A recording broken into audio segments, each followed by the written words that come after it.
Nobody is above the law. The law. No one is above it. The law. I actually asked a friend of mine, like, I haven't read the BBC article yet, but can you tell me a sentence that I'm guaranteed to read? And he was something like, Hunter Biden arrested, and I was like, no, too risky. That may or may not be in it. But what is going to be in it is the Democrats' mating cry. Like the Democrat mating cry, if you're a member of the Democrat Party, you say this sentence and more Democrats gather to you. It's like, nobody is above the law. The law, no one is above it. Although, I would have a question for them, all right? Like picture this. Close your eyes and imagine this. We are at the Mexican-Texas border in United States, year of the Lord 2024, under the Joe Biden administration. And you see a member of the cartel. You see a coyote.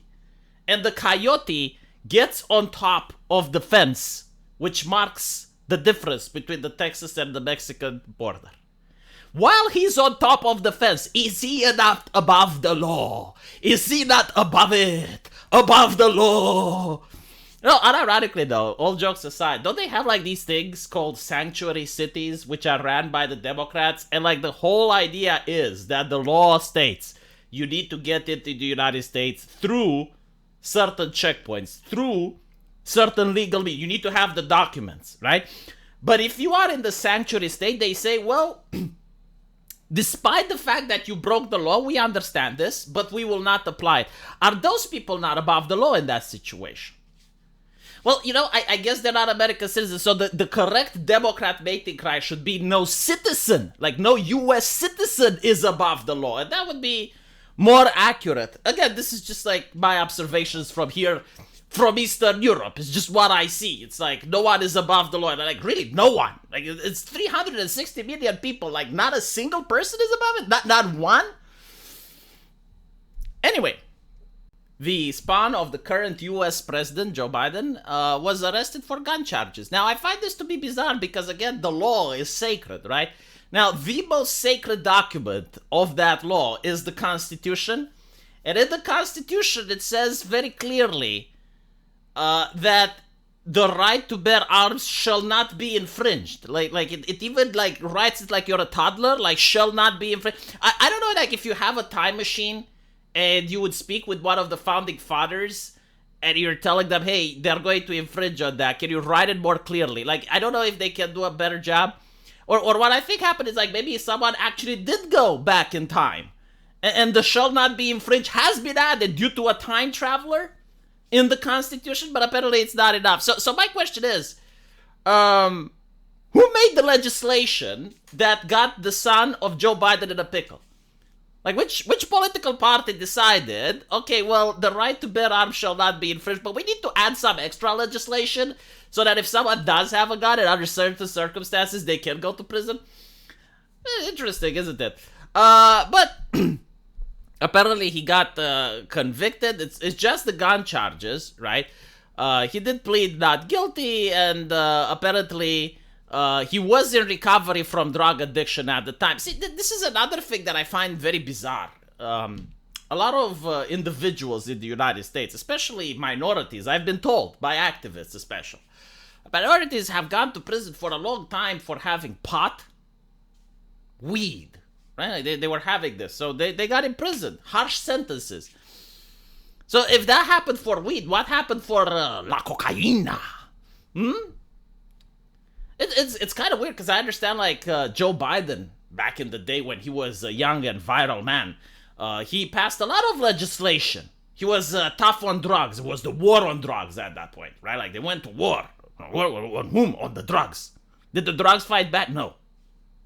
Well, maybe is this like the drugs fighting back? Like, is this what it looks like? I don't know, but shocking, absolutely disturbing. He lied about his drug use on a federal forum when he bought a gun in 2018. Pleaded not guilty, claiming that he was in recovery.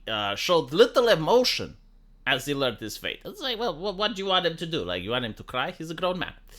My phone just went out of battery, so you're not going to see the troll anymore. sad. He started ahead with his arms folded before turning around to hug some of the associates from his legal team. He faced 2 charges related to lying about his drug use on federal background check and 1 for possessing a gun while addicted to or using them. One court was adjourned. He kissed and embraced his wife before walking out the room, escorted by Secret Service agents. What, he gets Secret Service protection? Why? No, seriously, why? I don't follow. Is it because it's like the family of the president? Okay, so no, seriously, legit question. If he does go to prison, do the Secret Service follow him? Like, we'll probably find out what happens with Trump and his Secret Service, because like this is a legit question that many people are having. So the several members of the Biden family had supported him in court throughout the trial. However, only 2 were present for the sentencing: Melissa and James. U.S. President Joe Biden's brother. Well, you know, it's understandable. I mean, Joe Biden is the president, so he's got a lot of work to do. But the wife, Jill, arrived in the lobby of the court minutes after the verdict was read and left with her stepson, passed through the photographers and the journalists. The judge did not set a date for sentencing, but noted that it usually would take place within 120 days of conviction. Yeah, well, you know, like the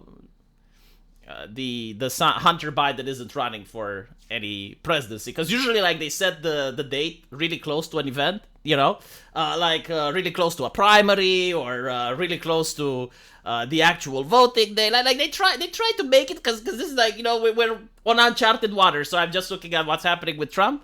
It's like, oh, close to the Super Tuesday, you know, it's kind of like that. But since Hunter Biden isn't running for any political office, they get to set the dates a little bit more differently. Abe Lowell, the defense lawyer, said he was going to vigorously pursue all the legal challenges available. Would it be funny, though? See, this would actually be funny if Trump becomes president and pardons Hunter Biden. Why would he do that? For the rules. I would support him. Wouldn't that be like the biggest LOL? Seriously, like, if I was the president of the US, it's probably what I would do. I would pardon. Why? Well, they keep saying no one is above the law, and it pisses me off, so there we go. Speaking after the conviction, Special Counsel David Weiss said that the case was not about addiction, but about the illegal choices the defendant made while in the throes of addiction. Wait, how the fuck does that work? My God, these people are kings at playing semantics and language games. It's like, well, what did he got charged with? Well, he got charged with being addicted while having a gun. It's like, what did the lawyer say? Well, the lawyer said it wasn't about addiction. It was about the choices that the defendant made while under the addiction. It's like, oh, I see. No one in this country is above the law. No one is above it. Look, all you gotta do is, I'm telling you, like, all you gotta do is get Mexican citizenship, right? Like, marry a hot Mexican waifu, renounce American citizenship, then you're a Mexican, and then you try to hop the border over to the United States, and then you're above the law. However, Hunter Biden should be no more accountable than any other citizen convicted on the same. Yeah, okay. Experts. Experts? Expert on what? Experts say. Like, why do I care what the experts say? I'm so sick of that. They're always fucking wrong. I listened to the experts for the last couple of years. Can we hear what common people say for once? What do the taxi drivers say? Like, the taxi driver, you know, he doesn't have a lot of intelligence, but he got a lot of wisdom and some charisma. I want to listen to that guy. Experts say it's possible that Biden could face prison time, although it would be highly unlikely for him to receive the maximum sentence of 25 years. Yeah, I mean, it's the first offense, right?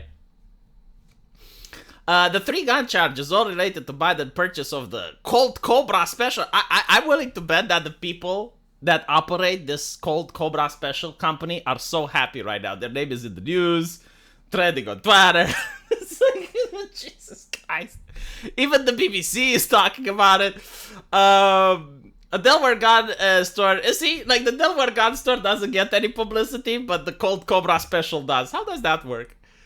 So anyway, the gun was later discovered in his truck and discarded by his dead girlfriend, Haley Biden. The thing is, like, if you're that rich, why do you even need a gun, though? Huh? Is it because he's American? Is that how it works? Like, you already have your security detail. Why do you need a gun as well? What was it like being a macho man, huh? Like, macho man. Look, I got the gun. I got the pistol. Yeah, anyway, her decision, which she testified was stupid, set off a chaotic series of events that resulted in a criminal investigation and ultimately the guilty verdict. Biden has been candid in the past about his full-blown addiction to la cocaína. During the trial, prosecutors used portions of the book in audiobook format in order to highlight his painful descent into addiction.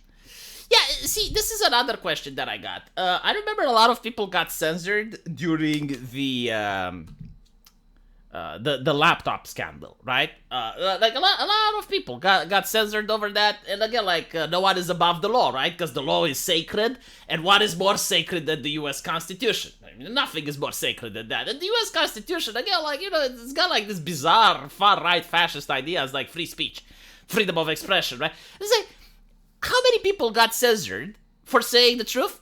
Who is being held accountable for that? Like, who gets to resign? Who's getting fired? Like, can we treat it like saying a racist joke? You know, like someone from the CIA or the FBI that asked Twitter to censor. Like it should be as if he said the N-word in public and then tripled down. Like, that is the treatment that they should be getting. But, like, no. Apparently, he hasn't said any racist limericks. So, therefore, no punishment, no accountability. Like, this is what I care about this. Like, I don't care that Mr. Hunter Biden got arrested. Like, he's not a politician, you know. It's great, yes, no one is above the law, sure. I mean, from that perspective, I agree. But, like, it doesn't affect me as a person, knowing that this happened. What would affect me as a person is knowing that I would be censored in the future, because I actually did get censored. It did affect me, you know. And it would be nice if they would set a precedent in order to show that, hey, if you want to censor, at least be right. At least censor things that are actual misinformation or, oh no, the Russian collusion, you know, like censor that, rather than censor things that are true. By the way, do you think the jury was guilty in colluding? I bet if the jury was forced to use Twitter during the deliberation, they would be censored. Of course, our private company can do whatever it wants. Let me know what you guys think, though, and as usual, I will see you in the comment section. Take care.